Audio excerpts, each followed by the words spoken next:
नमस्कार दोस्तों। पश्चिम बंगाल जो आप जानते हैं कि हाल फिलहाल में बहुत ही ज़्यादा सुर्खियों में था।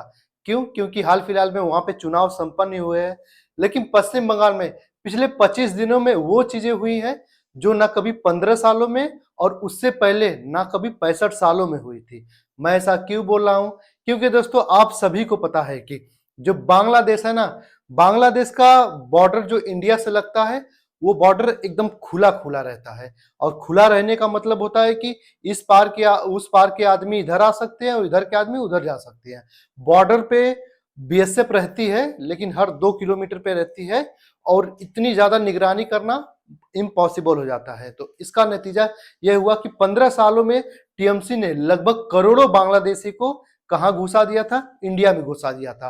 अब वहीं से चालू होता है सिलसिला घुसपैठियों का। घुसपैठिया क्या पहले नहीं आते थे जब से देश आजाद हुआ था? जी हाँ, आपको जान के आश्चर्य होगा कि बांग्लादेश पहले पाकिस्तान हुआ करता था। 20 से 25 साल बांग्लादेश पाकिस्तान हुआ करता था। उसके बाद 1972 में पाकिस्तान से आजाद होके बांग्लादेश बना मुजिबुर रहमान के अगुवाई में। जैसे गांधी जी ने अगुवाई की थी इंडिया की, वैसे मुजिबुर रहमान ने अगुवाई की थी बांग्लादेश में।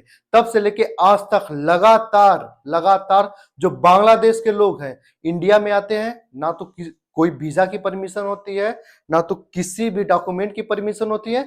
डायरेक्ट वो लोग डंकी रूट पकड़ के या फिर मैं ये कहूं कि डायरेक्ट घुसपैठ करते हैं। और कितने लोग लगभग आए हैं, आंकड़ों के हिसाब से नीति आयोग की रिपोर्ट बताती है कि लगभग 1.5 करोड़ से 2 करोड़, 1.5 से 2 करोड़ बांग्लादेशी इंडिया में रहते हैं। जहां जहां पे जम्मू कश्मीर में रहते हैं और तमिलनाडु में रहते हैं, केरल में रहते हैं। और सबसे ज्यादा बात करें तो लगभग जहां पे 80 लाख बांग्लादेशी रहते हैं वो है पश्चिम बंगाल। वहीं पे असम में लगभग ये आंकड़ा 40 लाख का है। आप जान के आश्चर्य हो जाएंगे। तो ये इतने ज्यादा लोग यहाँ पे आ गए हैं, तो इसका कारण क्या था? इसका कारण था वहां की क्षेत्रीय पार्टी, चाहे वो सीपीएम की पार्टी हो, चाहे कम्युनिस्ट की पार्टी हो, चाहे 15 सालों से टीएमसी की पार्टी हो। वो लोग वोट के फायदे के लिए बांग्लादेशी घुसपैठियों को अपने यहाँ बुलाते थे, उनका आधार कार्ड बनवाते थे और उनसे वोट लेते थे। राजनीतिक लाभ होता था और उसके बाद अपनी सत्ता चलाते थे। लेकिन पिछले 25 दिनों में ऐसा कुछ हुआ है कि आप जान के आश्चर्य हो जाएंगे। जब से दोस्तों शुभेंदु अधिकारी ने जो कोलकाता की जो बॉर्डर की जमीन है बीएसएफ को सौंप दी है, आप देख सकते हैं कि हर दिन लाखों लोग पश्चिम बंगाल से बांग्लादेश भागने के लिए तैयार हैं और बॉर्डर पे जाके खड़े हैं।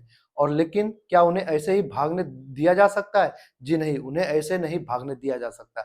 मान लीजिए किसी ने कोई क्राइम किया हो, किसी ने कोई चोरी की हो, तो उसका हिसाब कौन देगा? इसलिए पश्चिम बंगाल के हर जिलों में बनाया जा रहा है डिटेंशन सेंटर। डिटेंशन सेंटर, वहां से हर बांग्लादेशी को चुन चुन के उसमें पकड़ के रखा जाएगा और उसको बीएसएफ के हवाले किया जाएगा। और बीएसएफ क्या करेगी?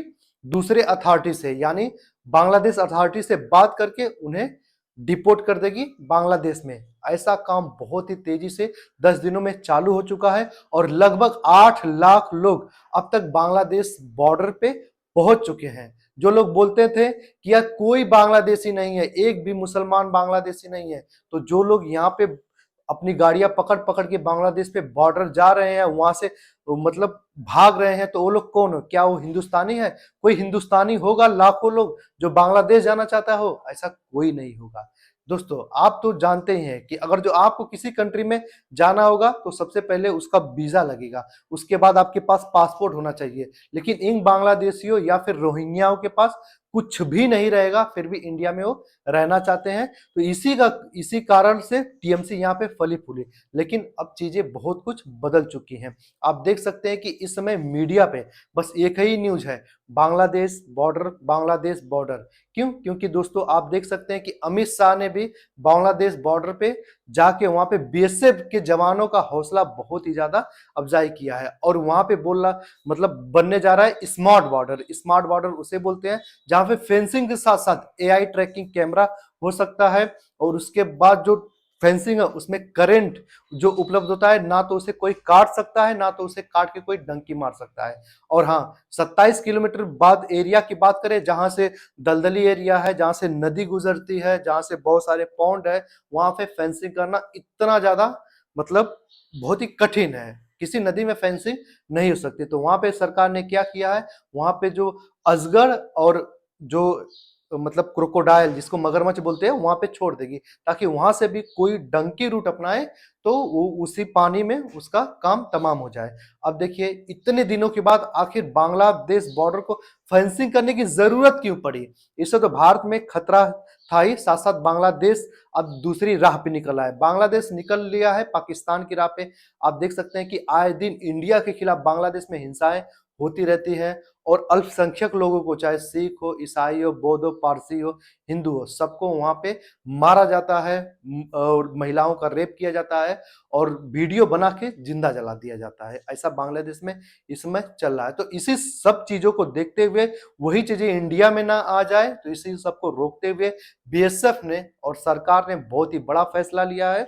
इस समय जो बहुत ज्यादा रोहिंग्या मुसलमान है या फिर बांग्लादेशी है, बहुत ही तेजी से अपने घर को वापस जा रहे हैं, और ऐसा करना भी जरूरी था। फिलहाल दोस्तों आपकी क्या राय है कमेंट सेक्शन में बता सकते हैं। वीडियो को लाइक कर लीजिए, शेयर कर लीजिए और सब्सक्राइब कर लीजिए।